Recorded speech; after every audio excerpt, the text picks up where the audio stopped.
All right, so uh, we are doing a video today on sharecropping. A little bit late today, so I apologize for that. But this is a big concept, and it's one that's going to last for a really long time in the United States. So let's go ahead and get started.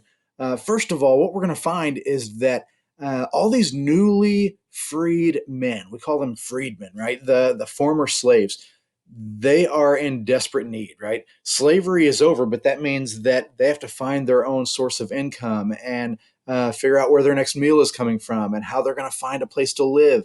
They have no land, they have no income, they have no resources really, and they lack skills and education. The one thing they know how to do is farm, but with no land, you can't even farm. Now, the South has another problem as well.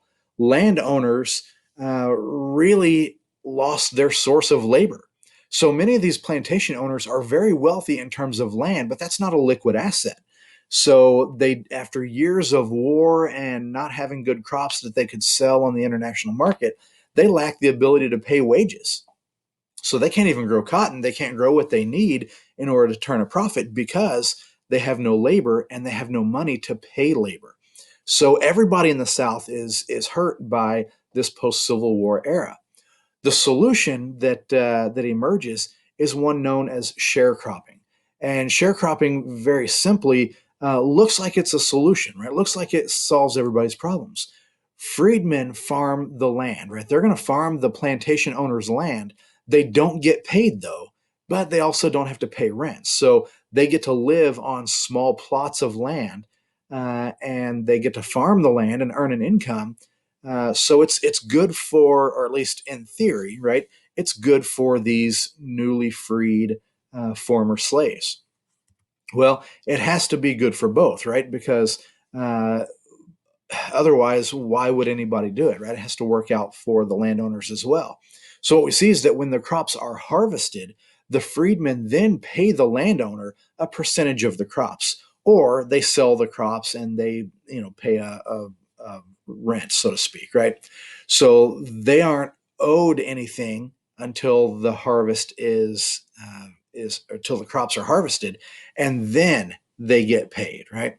So this would seem like it kind of works for everybody. It seems like a fair solution where both sides get what they need. But that's not really the case. Because there is a differential in terms of power. The landowners are the wealthy, they're the most politically entrenched. What we're going to see is that they kind of pervert the sharecropping system away from being one that is fair and equal to everybody, that meets all the needs, to one that really resembles more of an economic slavery. So I'm going to zoom in here on this because the economic slavery.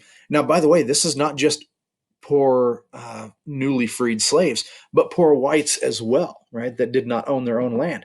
They have no jobs, they have no homes, and they have no money to buy land. So the landowner, who also needs laborers, has no money to pay labor, right? That's what we talked about in the first half of this video. What we're going to see is that they're going to hire poor whites and freedmen as laborers, but force them to sign a contract. The contract basically says that you get to live on and work this land in exchange for part of the crop. Okay, so that part seems fair. But the landlords are going to keep really close track of the money that's owed. And they're also going to open up kind of a local store on the plantation for their sharecropping farmers to go and buy what they need. You don't just need land, right? You need plows. You need mules or horses to pull the plows. You need seed. You need other tools, right, for harvesting. There's a lot of different things. And by the way, for these newly freed African American people, they need clothes, they need food in the meantime. There's a lot of different things that they need to survive for a year until they're able to harvest. And every time they make a purchase from that local plantation store, the landowner is keeping track of that purchase and it has to be paid back. So at harvest time, the sharecropper is paid and tries to pay off their debts. But if the sharecropper owns more or owes more, excuse me, than the to the landowner or store than the crop was worth, then the sharecropper is not allowed to leave as long as there is a debt. And so what we're going to see is that the landowners make sure that they charge just high enough prices to ensure that the sharecropper is always indebted to them. Um, and so, in that way, it really is kind of this terrible, terrible cycle of poverty and economic slavery under perfect circumstances, right? The black community that were sharecropping saw this as an opportunity. That if they were very careful, if they were very frugal at harvest time, they'd pay off their debts and they'd have just enough. They'd be in just enough of a decent situation that they could save a few dollars. And over the course of 10, 15, maybe 20 years of doing this, they might have enough to purchase a small plot of land, to find 20 acres of their own to purchase. And then they would have something on which they could build. They could then plant and harvest and not owe anybody else. That's the way it should have worked. That's the way they envisioned it working when they signed in for this. But of course, the cards are kind of stacked in the favor of the landowner, and these people are going to be stuck in this cycle of never-ending poverty. And it was kind of created with that intent in order to make sure that Southern plantation owners always had a source of labor, that their land was always being farmed.